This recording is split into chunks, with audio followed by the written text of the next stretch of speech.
What's up, everybody? Welcome to Are You Down with LPT, the podcast where agents like you share their stories, experiences, and insights to help each other level up and thrive. In every episode, we're diving deep into the real-life challenges, wins, and lessons from the front lines. Whether you're a seasoned pro or just getting started, this is the place to connect, learn, and grow together. So, if you're ready to get down with LPT and take your game to the next level, let's jump in. Welcome back to Are You Down with LPT? And today I'm joined with Les Sulgrove, who has become, maybe the most trusted voice in real estate in Des Moines. Is that a fair thing? That's a high bar to come back on here. Yeah. But you've been at this a while, and I think everybody kind of respects you and what you do, and you're kind of the voice of what is going on in the real estate market. And so we're excited, you joined us today, and thought we'd start just getting to know you a little bit. And so let me just ask you some questions so our team and our company can get to know you a little bit. But Sure. How did your career start in real estate? Well, I got started back in 1990, so I just hit 35 years with a license. Yeah. I'm not actually selling this last 2 or 3 years because of where I'm at. Made some changes. Yeah. Yep. But 1990 started out Coldwell Banker Stambro and Associates back on Fleur Drive. Yes, sir. With Ken Clark back then? It was actually Jeff Lewis. Jeff Lewis. Yeah. All right. Yeah. Was Ken there yet or not? He came. I think he came because I was there. He came obviously. from Pleasantville. Yeah. So I'm the reason. Wait, you from Pleasantville too? No. Oh. No. Yeah. It was just he's just attracted to me or something. Yeah. I don't know. Yeah. No, he's a good guy. Yeah. Good guy. At what point you realized that you had a passion for the data part? Because you were selling, but at some point from 1990 to today, that data and what's going on in the market became a passion. Because for several years, you've been that guy. So.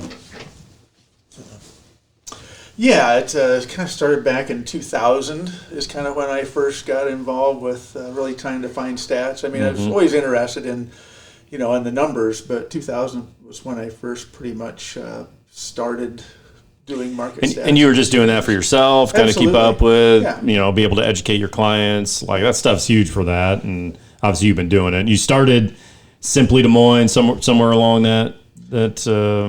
Yes, Simply Des Moines pretty much came into being really around 2010, 2009, somewhere in there. I decided at that point that I would start to collect stats. I was doing it on a daily basis. I grew up in a small town. I was farming community, but I wasn't a farmer. I was sitting out there and thinking, farmers have chores every day. Why I should have a chore? And my chore was to basically go into the MLS every day at the end of the day. And so every day for about 8-9 years, I did it daily. Yeah. Now I'm just doing it weekly, just pulling stats. Wait, did you grow up on the farm then? I grew up in town. I was a city kid in a small town. City kid, yeah. All right, so, but we're around the farmers. Yeah, absolutely, absolutely. Favorite things from helping agents and the public just understanding and what's happening in the market. Yeah, I think probably the biggest catalyst to all this was hearing agents, being asked, how's the market? Yeah. And, the answer is, you could say the good answer is it's amazing. Yeah. That could be either way. But, you need to have more substance to that then. So I was, just trying to help agents out in my office at the time and myself to have a narrative, that just have some numbers in your head so you sound like you know a little bit more than maybe everybody else. So. And it is a question that people are going to get asked all the time. How's the market? Absolutely. We give generic answers, but I think good agents are going to educate themselves on, you know what? Here's what the market is doing. And I think you always bring a lot of great talking points, so we appreciate that. Yeah. We had Mike Swayman here a few weeks back, and he was just, he said, well, I'm just going to tell you what Les says. And so he's sharing, your market information because it's solid. So obviously we appreciate that. Swains are great people there. They are. Yeah. They're good people. Better than Ken Clark, right? Yeah, absolutely. Well, got to upgrade my standards. Yeah, that's right. So let's talk about that transition. You were selling. Where were you with Ken at the time before you went to No Coast? Or Yeah. I was I think 6 or 7 years with Ken when he. Oh, that long? Yeah, I mean I was there from the beginning. Yeah. Of Via Realtors and so Ken wasn't excited that I was going to leave him. Yeah. But yeah, he's never been somebody to say you better stay here. Do what's best for you and where you want to take your path. So. Yeah. So talk about that a little bit. No Coast is who you're working with now. Right. For a lot of our agents, they probably have no idea what that means. Absolutely. And so can you kind of explain that for our agents? You bet. Back in the early 2000s, the Iowa Realtors Association did a lot of consolidations of local boards and around the state. And there were about 6 or 7 different boards that had never had an MLS before. And so Iowa Association of Realtors at the time said, you know what, we're going to provide you with an MLS. And up until 3 years ago when I joined Iowa Association, it was just the Iowa Realtors MLS system. It was Paragon was the system they used. Yep. And they had renamed it No Coast just before I came on, with the goal and the idea of maybe trying to regionalize or even go statewide if they could with their MLS. And we'll talk about, I'm sure, the benefits of all that here in a second. But that's kind of how it started. And there's currently got 47 counties that I manage, about 1,200, maybe 1,300 agents out there. So a good number. So yeah. And on this side of the fence, it's a little different. Yeah. So future of the local MLS, because it's evolved and it continues to evolve. I mean, you talk about No Coast and all these 40-some counties. Mm-hmm. What do you think the future of the local MLS is? I think probably it's going to be, the term is going to be regionalization. Everybody keeps thinking or wishing for a statewide MLS, and I get that. One place to log into, seeing all the listings, and that makes sense. But the local boards don't want to give up that control. Yeah. There's a term called data sharing that is really being pumped here in the last several years, and that's kind of the direction we're heading. Is how do we take our MLS and share our data with those that want to share it back, and logistically, how do you do that? Because a lot of agents right now belong or subscribe to more than one MLS, and it just means they have to maintain multiple logins and multiple databases. Yeah, I'm part of 4. And absolutely. Yeah, the pain. Yeah, you're paying for them, and then you got to remember, they're all different systems for the most part, and they all have different rules. Yeah, and different rules with each association. So, it does become a headache. It is. What do you think are some of the biggest differences agents experience compared, with No Coast compared to their local MLS? I think again, it's just having 2 systems. Like in No Coast MLS, we got a full bath, 3/4 bath, half bath. We got a quarter bath. Yeah, I'd never heard of a quarter bath before. Is that just a toilet or just a sink? I don't know if it's maybe that toilet that sits out in the middle of the basement floor. Maybe it's an outhouse. I don't know. I mean, it's just those differences and. Again, that having to keep updated on all of them, that's probably the biggest challenge that they have. Yeah. So, future, when you think of the future, how can we as agents engage with it? Keep asking. If you're an agent, ask your broker, how do we consolidate this down so I don't have multiple MLS fees? And if you're a broker, ask your board. Your board and board of directors, say, guys, times are changing. We need to be able to access more data outside of our market. So that's where it's going to come, is from ground up. Do you know, and you maybe you don't know the answer to this, but nationally, like when you look at other states, where are they trending? It depends on the states and the areas. I like Connecticut, for example. They pretty much have a statewide MLS. Minnesota is pretty well statewide. I mean, they got a couple areas that are not. Then you got areas that are regionalized.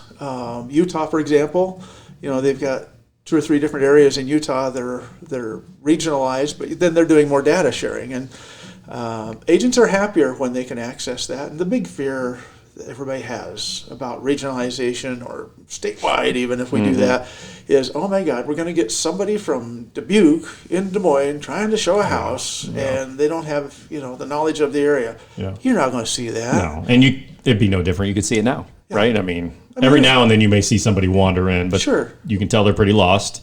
Absolutely. As I would be if I tried to go sell a house in their area. I mean, I know agents on the south side of Des Moines that won't even go to Ankeny. That's right. That's too far, And right, thank God, that they understand that, because everybody should know their market. Yeah, absolutely. Yeah, you should be an expert in there. I think you're doing the consumer and your client a disservice if you're trying to be an expert someplace you're not.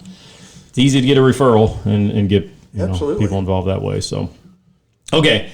Stats. I want to talk about stats. You just released your Q3 market update. Very good. Great information in there. I think there's a lot of takeaways. I want to ask a few questions here and kind of highlight it. If our agents haven't after this, I hope they jump on there and watch it. Yeah. So they can get some more information and continue to follow you, because you got great info and would save them a lot of time doing their own research, because you do it for them. I do it for free, man. Yeah. Do it for free. That's the best price ever. It is. So let's talk about some of the headline stats. Let's start with inventory. What are you seeing for inventory? Oh, gosh. This is great time for us right now. We're at 4,267 homes on the market as of yesterday morning. So I pull my stats on Sunday mornings. And that is the highest number of homes we've had on the market since, guess how long? I mean, pre-COVID, for sure. Oh, yeah, longer than that.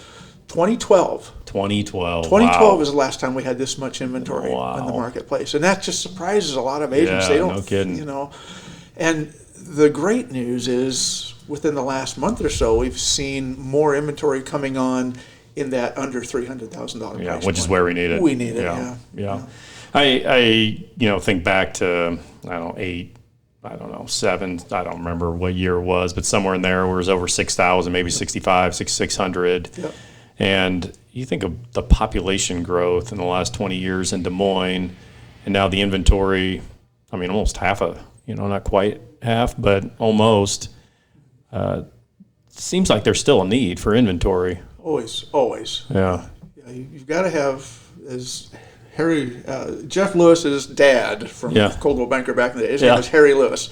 And he was kind of my mentor in the beginning. And we'd sit at open houses with him. And he was an old grocery store guy. He says, you got to have cans of soup on the shelf to sell. That's right. And when it gets out of date, you got to mark it down. Yeah. So there's that whole, that's my education with that. So. Where at what point does it start going down again from a seasonal standpoint? I know there's a lot of expires that come, end of the year, all that. Yeah, of course, real estate goes through a cycle every year. Yep. You have your spring market where inventory builds, sales build. Summertime, things kind of flatten out. Fall, we go down. Obviously, the last month or two of this year and the first month or two of next year is going to be the longest time on the market, because home buyers are, they're staying inside. They're, it's snowing. They don't have the idea of buying a house in their heads yet. No. Sellers are going, well, when should we get ready? I say, get ready whenever you're ready. Yeah. But we're cyclically, that's kind of the way it goes now. Long term, we do have the cycle of real estate, and that's normally about a 10-year cycle where we got a build up of homes for sale. We've got kind of a peak. We've kind of got a slowdown, and then we've got a rebuild period. That usually takes about 10 years. Right now, we're about 14, 15 years into that 10-year cycle because of COVID. It kind of threw everything off. Yeah. So talk about pricing then. So we hear about inventory, 42, almost 4,300. Yeah. What's pricing doing? So right now, homes for sale pricing is up about 3.5%. From a year? From a year ago. Yeah, okay. I'm sorry, the sale prices. Sale prices are up about 3.5%. Yeah. And you know what, we kind of look at sale prices, we go, okay, if we can get about a 5% increase, that's probably pretty normal.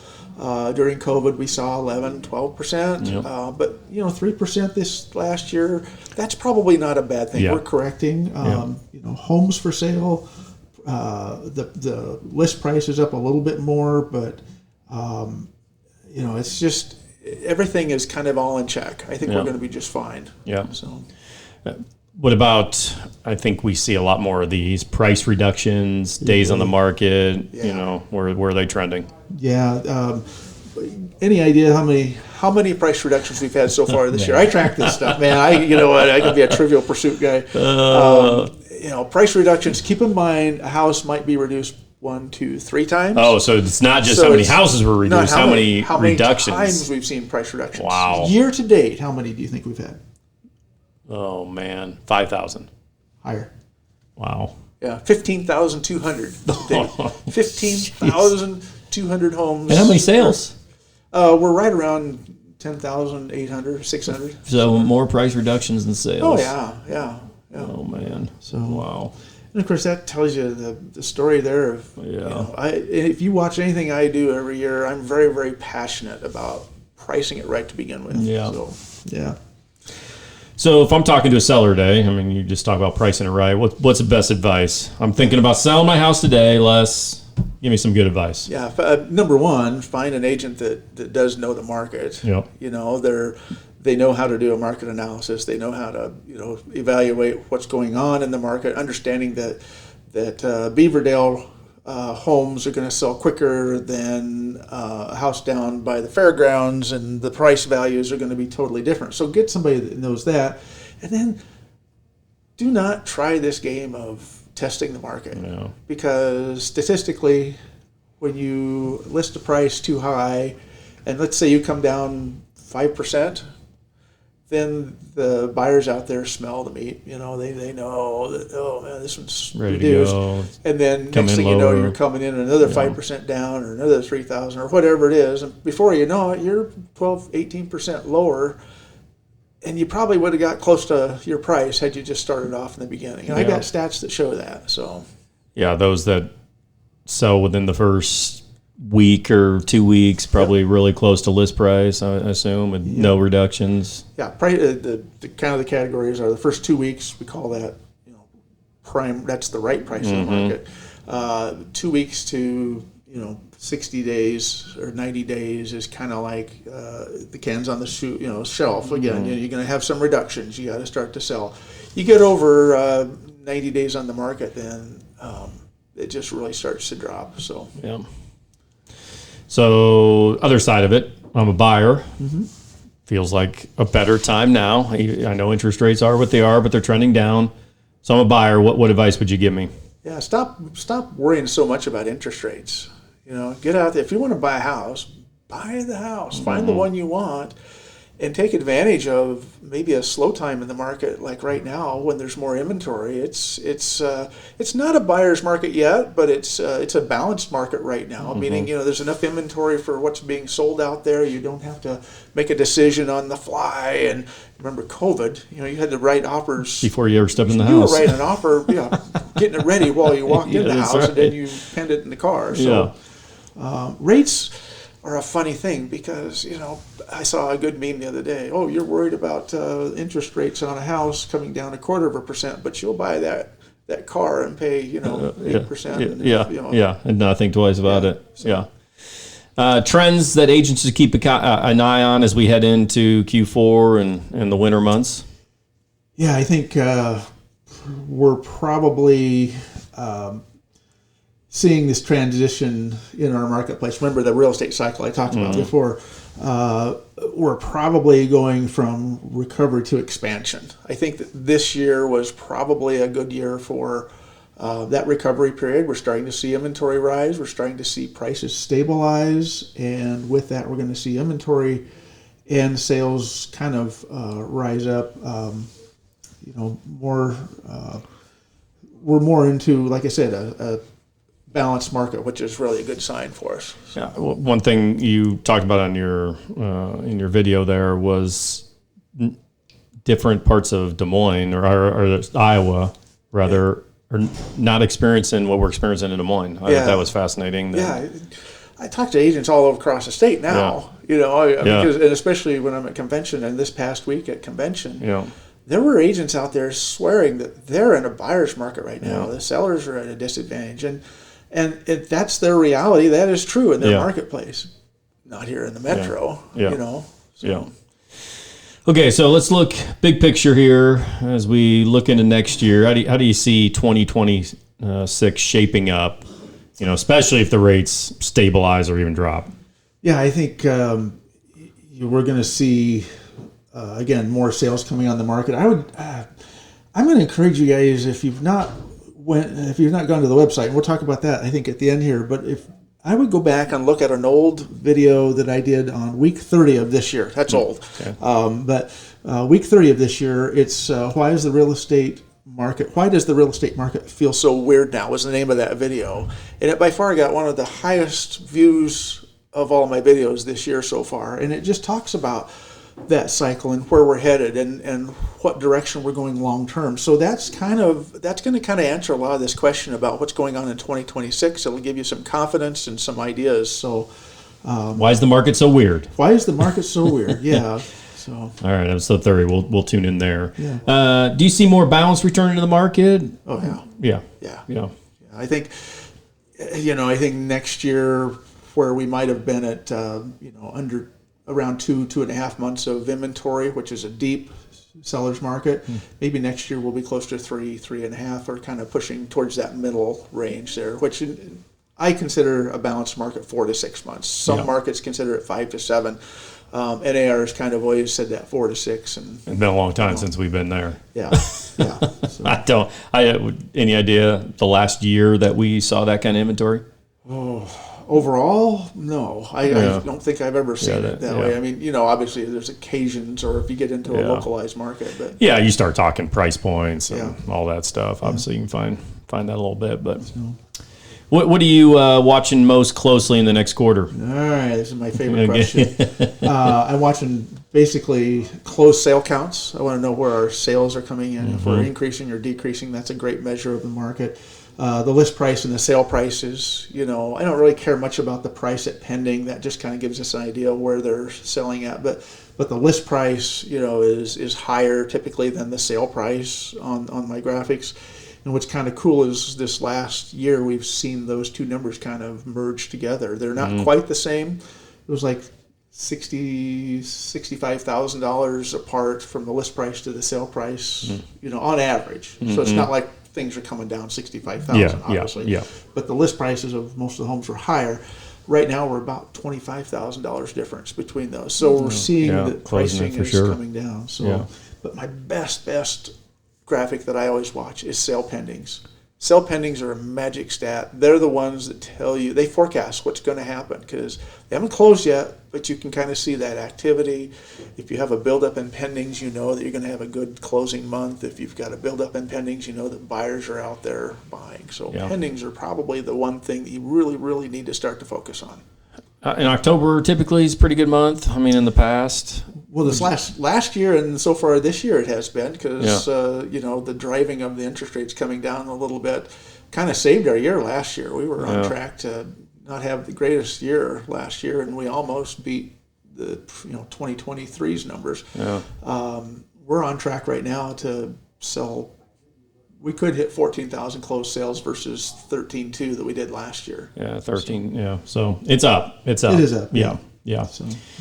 I see a lot of agents. They share your info. They get info that they can then share with their clients. Where can agents and consumers, for that matter, find your graphics and data and update and all that good stuff? Yeah, probably the best place for that. And this all got started back in 2020. I just started with the Des Moines MarketValues.com. I decided I needed to have one place where everything was at and easy to get to. Des Moines MarketValues.com. All spelled out. Yeah. Yep. And currently there's over 300 videos on that site because I've been doing this weekly since then. And the videos go back for 5 years. Okay. So, I mean, you want to see it's kind of fun. I go back and I watch a video for a certain week 2 or 3 years ago and see, how are we tracking? Yeah. What was I saying back then? Yeah. So it's kind of fun to do that.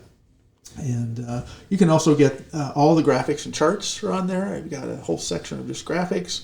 And then I do the year-end recaps, which a lot of agents will come over there to the Embassy Club, and watch that little. That'll be in January. Yeah, I was there last year. It's about February, sometime in February, because it takes me about a month to get all that data together. Yeah. But it's by far my favorite event there. Yeah, well, there's always a big crowd there. Yeah. Been there for sure. So love that. If you were not analyzing real estate stats, and I don't know if you can even visualize not doing that, what kind of job do you think you'd have?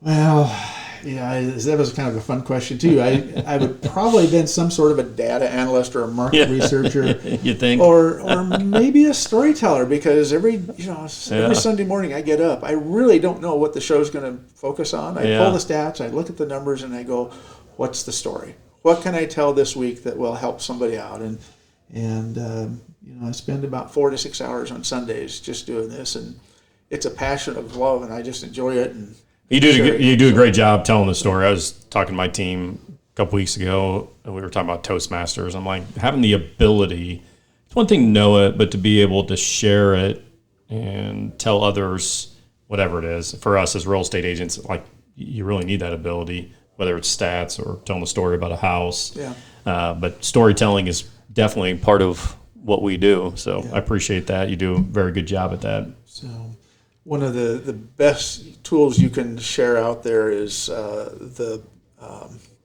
weekly, basically it's the dashboard is what I call it. And the dashboard's got kind of like a snapshot of where inventory is broken down by price point, or not by price points, but by categories like new construction, condo townhomes, days on market for those categories, how many new listings came on this week, how many didn't come on. It's just a great, you can print that baby out, put it on your desk, and make a call to a client and have probably 90% of the answers you need to talk to them about. So. Yeah, I think of even following up with sellers, like we have more days on the market and price drops, and to have that data, be armed with it when I'm going to sit down, I'm going to chat with my seller, like, hey, Mr. and Mrs. Seller, we've been on the market a month here.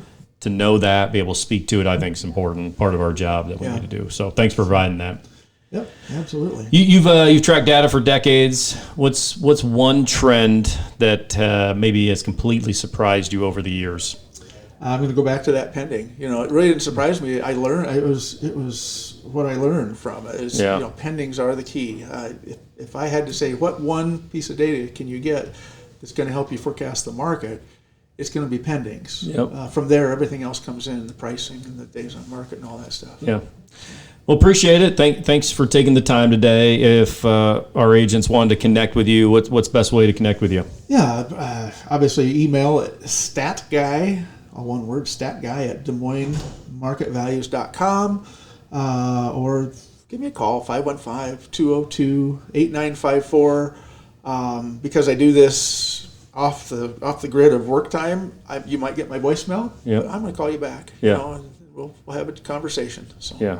We appreciate you. You've always, I think, been a very important resource for all our agents here in the Des Moines Metro, and I think most agents can't say this, but you are known in the industry, not only locally but across state for sure as well with NOCO. So, Les, we appreciate you and look forward to more videos, and we'll have to do this again. Great. Thanks for having me in. Thanks, Les. That's a wrap for today's episode of Are You Down with LPT? Thank you so much for tuning in. We hope you get some valuable takeaways to apply to your journey. New episodes drop every Friday, so make sure to subscribe so you never miss out. And hey, if you have your own story you'd like to share or questions you'd like to dive into, hit us up. Until next time, stay down with LPT and keep leveling up. Catch you in the next one.